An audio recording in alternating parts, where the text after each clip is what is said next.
teenagers.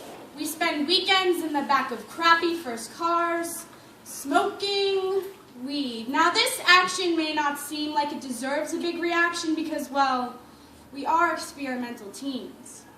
And at age 16, we spend Friday, Saturday, and Sunday wasting away with smoke in our lungs in a crowded room with a cloud too thick to see the innocence we once held in our hearts.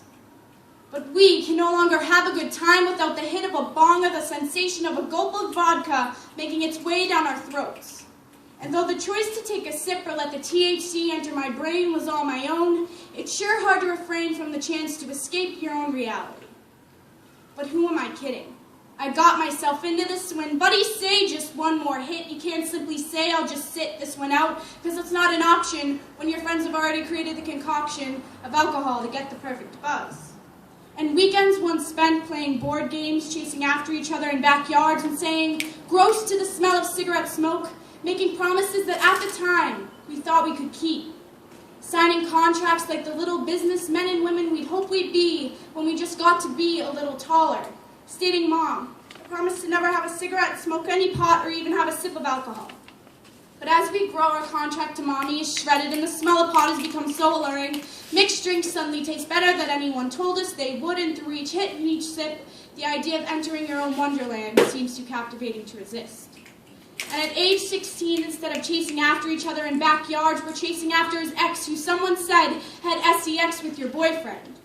Instead of yelling nursery rhymes, the wheels on the bus go round and round, round and arguments spin round and round. Forget your plan, you'll never understand me, who I want to be. I can't wait to be 18. I'm getting the hell out of here, far from you, this town, the problems that have found their way into my mind. I'm leaving to find my own way. I'm not your little girl anymore. But Mom and Dad remember the games of tag, the contracts, and how we had dreams of being businessmen and women who stood tall even though we were just a bit too small to carry that heavy briefcase.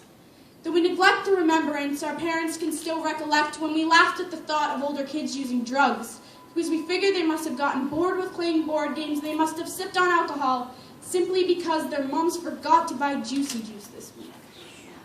Though our muscles weren't fully developed yet, we were stronger then, because we knew what we wanted, how we wanted it, and who we wanted it from.